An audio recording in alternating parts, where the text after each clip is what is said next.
I will avert him with my own hands. Oh, no you don't. You're forgetting what I can do. Vegeta, destroy this nuisance. Kill the Supreme Kai.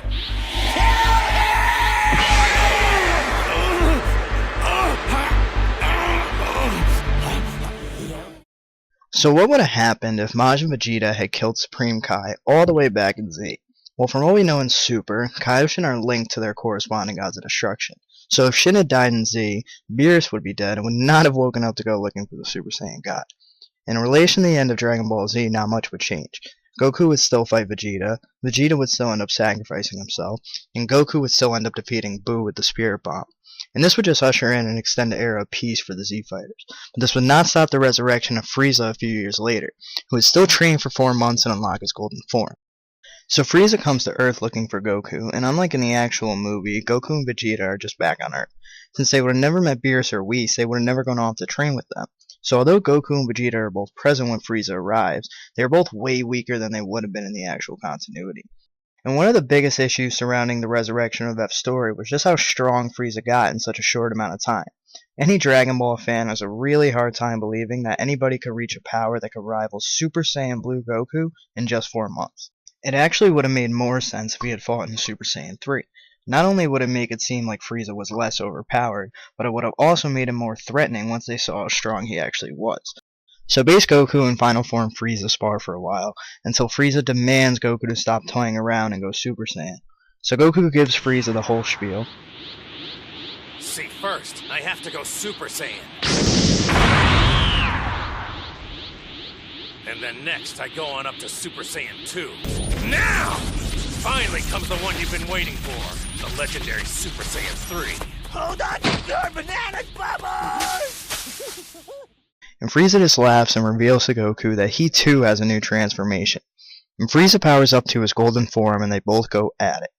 And this match goes back and forth for a while until Frieza starts to gain the upper hand. And he grabs Goku by the hair, swinging him around, throwing him into a mountain. So this is where everybody begins to realize just how strong Frieza actually is. In a weakened Goku lets out a Kamehameha, entering a beam struggle with Frieza. And after a minute of struggling, Frieza overpowers Goku and puts him in the ground, leaving him unable to move.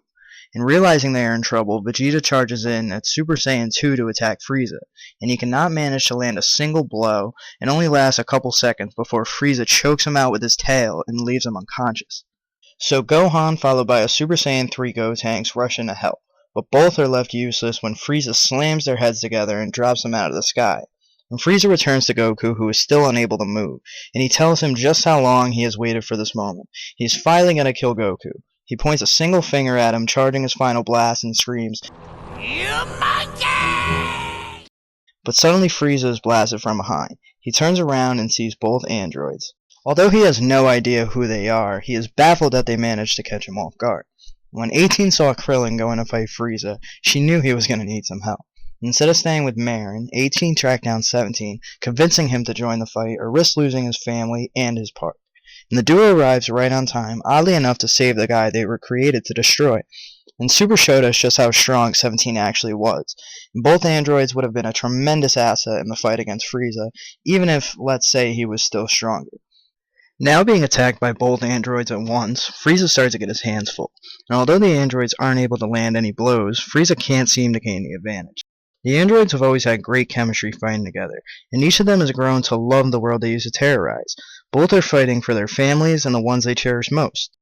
So with Frieza in the midst of battle, Krillin finally finds a window to slip Goku and the others some senzu beads. And once Frieza is finally able to gain the upper hand on the androids, he notices that all the Z fighters are back up and ready to fight. Frieza is now absolutely livid. He screams and powers up only to be cut off by his golden form reverting back to white. He is shocked and he is told by Goku that his body can't yet sustain his new form. And Frieza knows he is beaten. He starts throwing a tantrum and he screams, You can all go to hell without me! However, he is interrupted yet again, but this time by an unknown voice. I wouldn't do that if I were you, Frieza. I have some business here. And everyone looks up to the sky to see a chubby, purple, cat-like being, and the only two who seem to recognize him at all are Frieza and Vegeta, both of which drop to the floor to show respect to who they presume to be Lord Beerus. He tells them, I'm not Beerus, you insolent mortals, that's why I'm here. Now if somebody could just tell me, who killed the Supreme Kai. So that's it for this time, guys. If you like this video, be on the lookout for part 2, and I'll talk to you guys later.